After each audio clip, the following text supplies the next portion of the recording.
Assalamualaikum warahmatullahi wabarakatuh. Perkenalkan, nama saya Devana Febriana Kusmaningrum dengan nomor NPM 240410101028.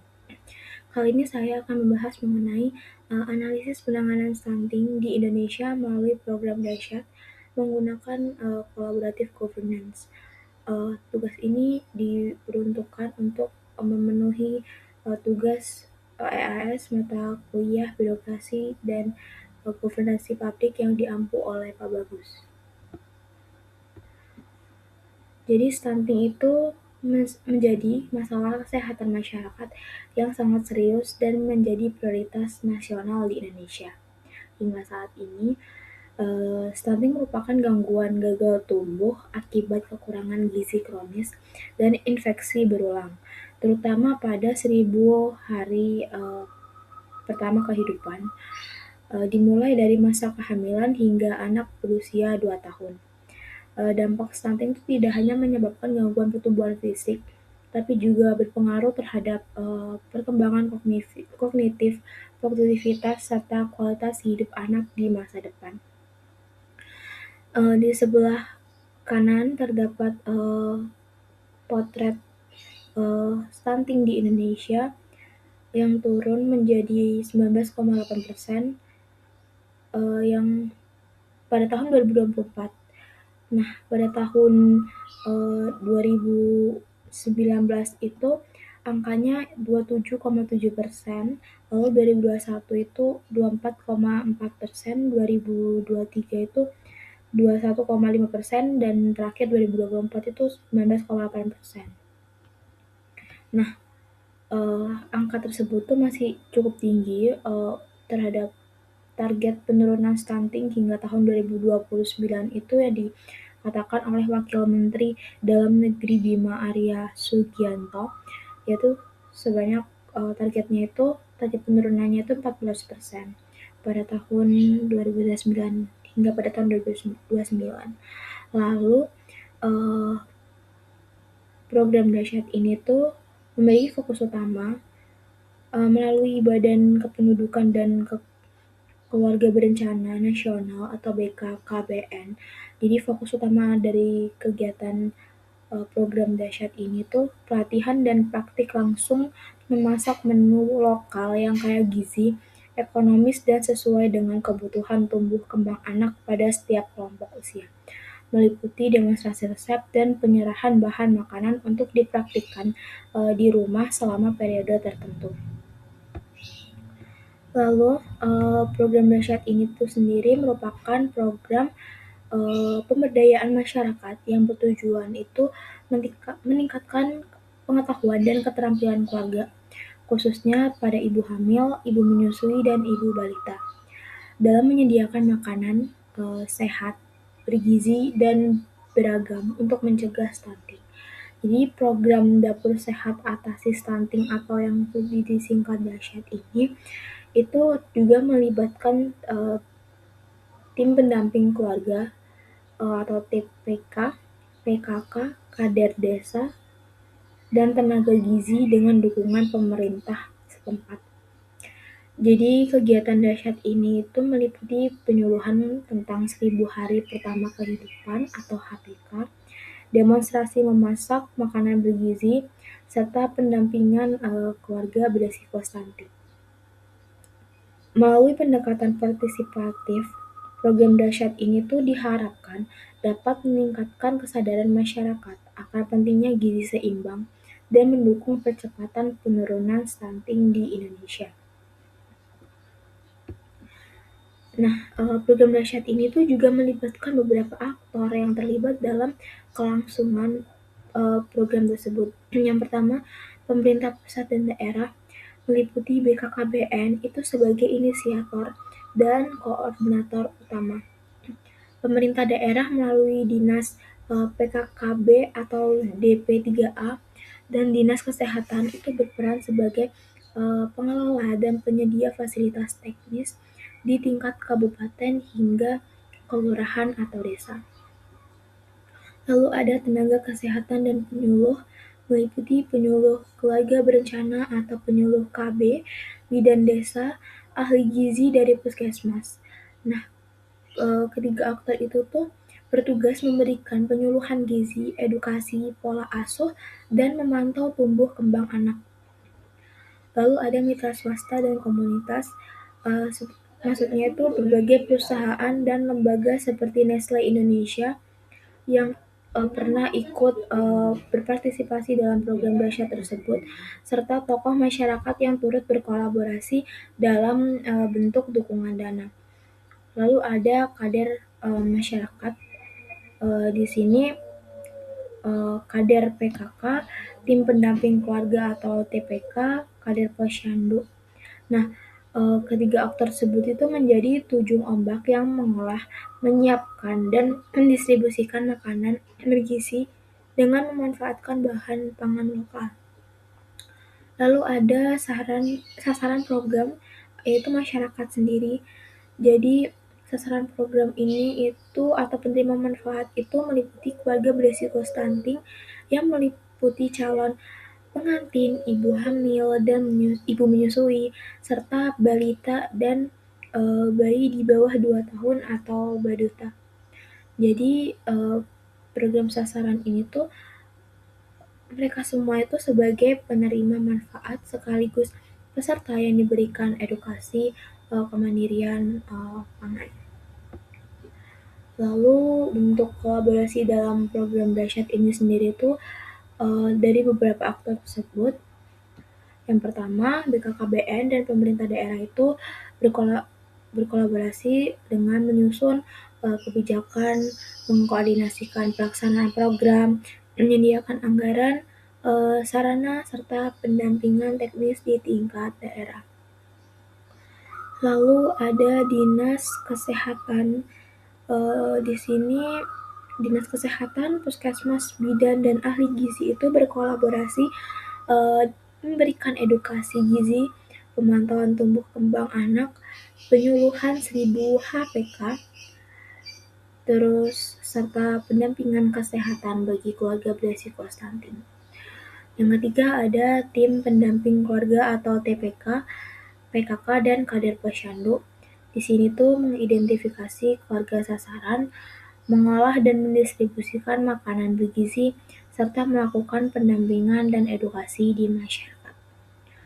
Lalu ada keluarga berisiko stunting atau penerima manfaat, yaitu masyarakat.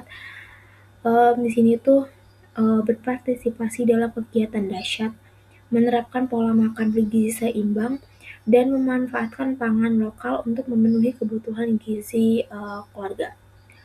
Lalu ada mitra swasta dan komunitas. Di sini bentuk kolaborasinya adalah memberikan dukungan berupa pendanaan, penyediaan bahan pangan, fasilitas dapur, edukasi gizi, serta program bantuan sosial dan kemitraan. Lalu kita akan menganalisis dari program dahsyat ini menggunakan pendekatan collaborative governance. Jadi kondisi awalnya itu kan karena ada tingginya prevalensi stunting yang menjadi masalah publik hingga saat ini yang kompleks dan tidak dapat diselesaikan oleh satu instansi atau satu aktor saja. Jadi kondisi ini tuh mendorong perlunya kolaborasi antar aktor karena faktor penyebab stunting itu mencakup aspek kesehatan, ekonomi, pendidikan, sanitasi, dan ketahanan pangan. Nah, dalam program dahsyat ini kepemimpinan fasilitatifnya itu BKKBN itu berperan sebagai koordinator utama yang mengintegrasikan berbagai stakeholder dalam melaksanakan program dahsyat. Di tingkat daerah, koordinasi dilakukan melalui tim percepatan penurunan stunting atau TPPS, dinas kesehatan, pemerintah desa, dan kader masyarakat sehingga tercipta sinergi antar organisasi.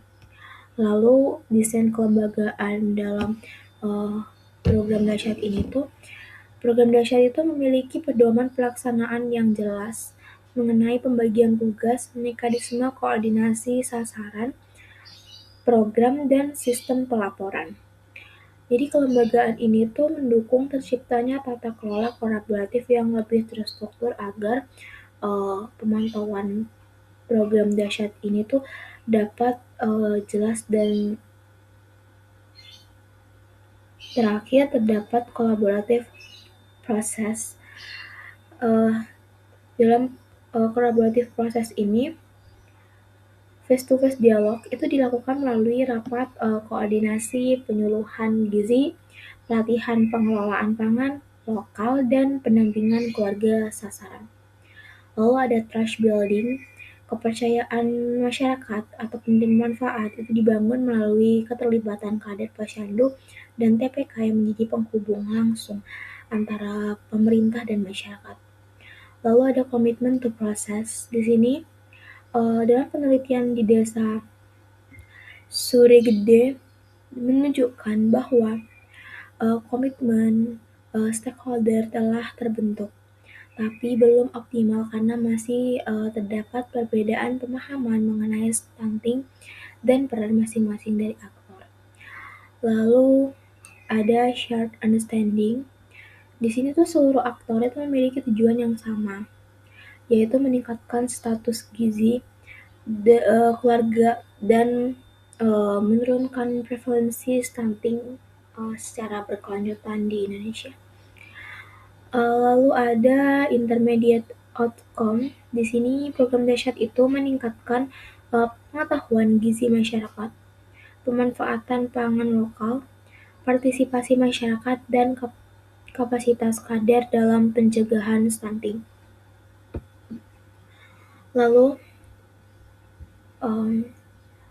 analisis implementasi birokrasi dan governansi publik pada program dahsyat ini itu mencerminkan pergeseran paradigma birokrasi dari pendekatan yang berpusat pada pemerintah atau state-centric menuju tata kelola kolaboratif governance. Dalam pelaksanaannya, BKKBN itu bekerja sama dengan pemerintah daerah, tenaga kesehatan, PKK, tim pendamping keluarga atau TPK, dan masyarakat untuk menangani stunting itu sendiri yang hingga saat ini di Indonesia tuh masih ada dan perlu penanganan khusus dari pemerintah setempat maupun pemerintah pusat. Program dahsyat ini tuh juga menerapkan prinsip desentralisasi. Jadi maksudnya melalui kampung keluarga berkualitas atau kampung KB, pelaksanaan program itu dapat disesuaikan dengan kebutuhan dan potensi dari daerah itu masing-masing. Jadi setiap daerah itu berbeda kebutuhan dan kesediaannya dalam melakukan program dahsyat itu sendiri. Lalu dari aspek implementasi kebijakan, keberhasilan program dahsyat ini tuh dipengaruhi oleh koordinasi antar aktor, ketersediaan sumber daya, dan kapasitas kader. Jadi meskipun kolaborasi telah berjalan dengan baik atau cukup baik, dalam program dahsyat ini tuh masih terdapat kendala berupa keterbatasan anggaran dan perbedaan kapasitas pelaksanaan di setiap daerah itu tadi.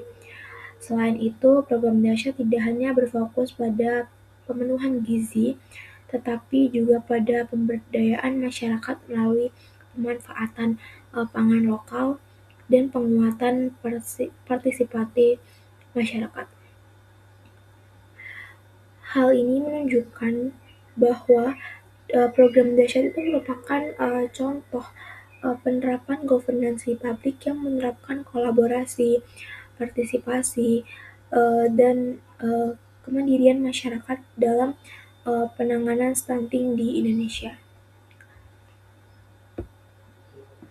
Lalu program dahsyat ini tuh juga memiliki dampak terlaksananya, yaitu yang pertama adalah meningkatkan pengetahuan dan kesadaran masyarakat tentang gizi seimbang dan pencegahan stunting.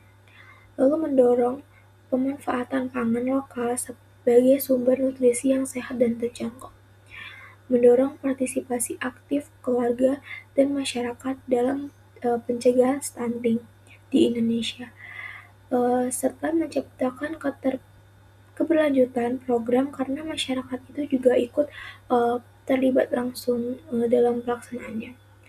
Lalu dampak pelaksananya program dahsyat dalam tata kelola publik itu menciptakan pola kerja kolaboratif dalam penanganan stunting lintas sektor, meningkatkan efektivitas implementasi program melalui pembagian peran dan tanggung jawab yang jelas terhadap para aktor yang terlibat, serta mengubah peran pemerintah dari pelaksana utama menjadi fasilitator kolaborasi. Lalu ada kesimpulan di sini, berdasarkan pendekatan kolaboratif governance, pemerintah itu tidak lagi berperan sebagai pelaksana tunggal kebijakan, melainkan sebagai fasilitator kolaborasi antar aktor. Program ini tuh dari program dahsyat ini menunjukkan praktik kolaborasi yang cukup baik melalui keterlibatan pemerintah, tenaga kesehatan, kader masyarakat, dan keluarga sasaran. Jadi unsur starting condition, facilitative leadership, institutional design, dan collaborative process itu telah terlihat dalam implementasi program. Namun, implementasinya hingga saat ini masih menghadapi kendala seperti keterbatasan anggaran dan perbedaan kapasitas pelaksana di setiap daerah. Oke, terus ini ada referensi yang saya gunakan dalam mengambil uh, data-data untuk sebagai bahan materi PPT. Jadi sekian presentasi dari saya. Terima kasih. Bila ada salah kata saya mohon maaf. Wassalamualaikum warahmatullahi wabarakatuh.